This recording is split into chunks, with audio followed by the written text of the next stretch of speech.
Hello class, and welcome to another lecture on the major prophets. Hey, before we get into this video, I want to just remind you that if you took the Themalio Thursday quiz last week, some of you may not have read the instructions. Actually, a large majority of you did not read my instructions.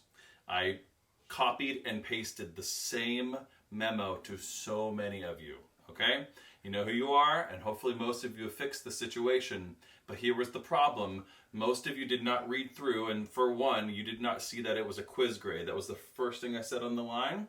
And then secondly, you did not write it in paragraph form in a Google Doc and attach that. You wrote it as a private comment, and most of the time it wasn't even a sentence.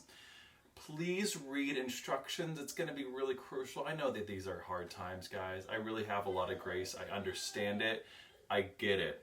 So, if you did not do it right, and I have not called you out on it yet, or if you've not submitted the quiz grade at all yet, please do that this week. Catch up, okay? You don't want to fall too far behind. If you need some extra help, let me know. I'm here to help you, okay? All right.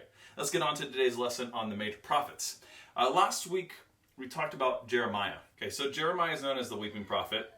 We talked about last week that he noticed and witnessed the fall of Jerusalem and the destruction of the temple and everything around it. And all of his words came true.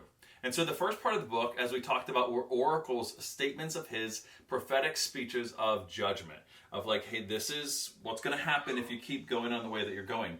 The second half, though, are oracles of hope.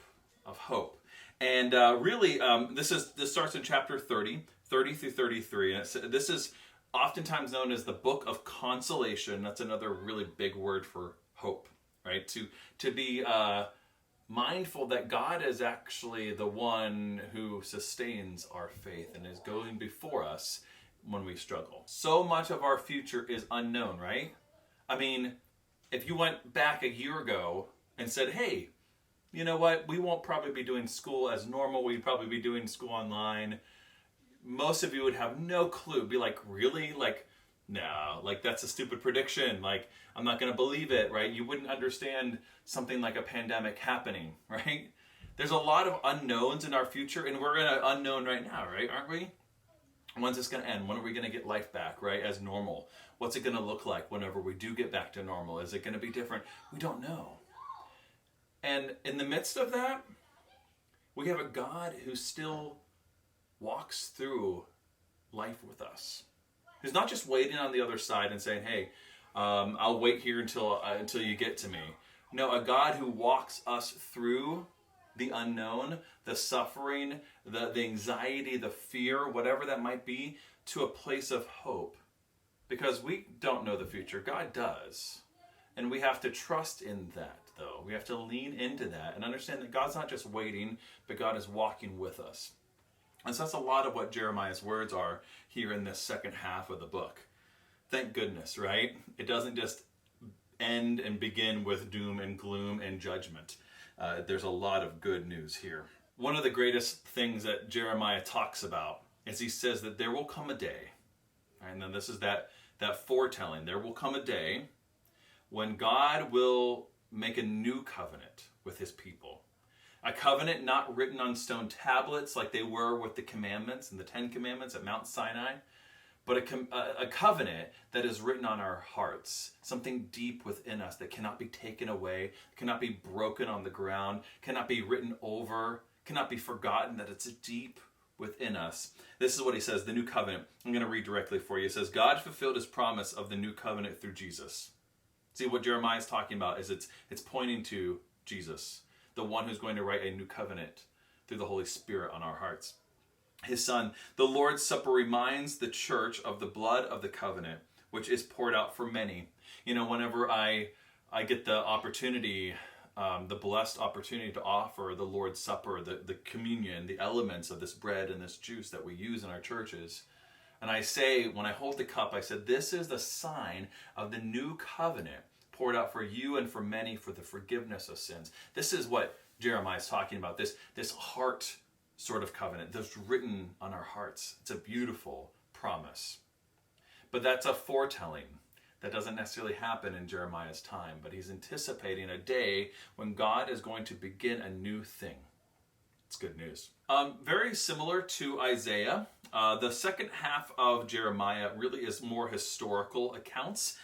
These are going to be talking about the time leading up to the Babylonian exile, and particularly Jeremiah's role in confronting Zedekiah, who was the last king of Judah, kind of giving him advice and giving him warnings, saying, stop it, right? This is what's going to happen. And so some of those are historical sort of pieces. It's kind of an interesting book because it's just so packed full of different types of literature, where you have these even poems and then historical pieces to it.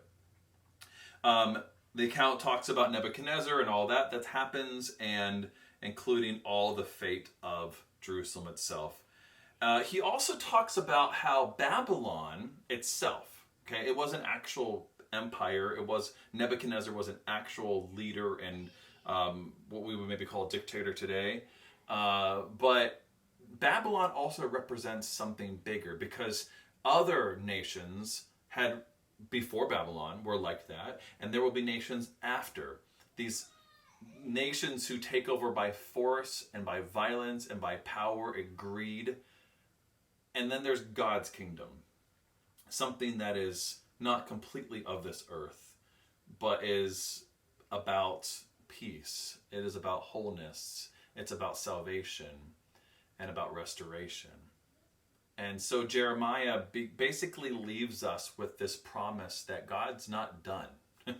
that there will be empires who rise up just like Babylon, and God is going to deal with them too. That justice, God's perfect, peaceful, loving justice, will actually prevail and will be the final answer.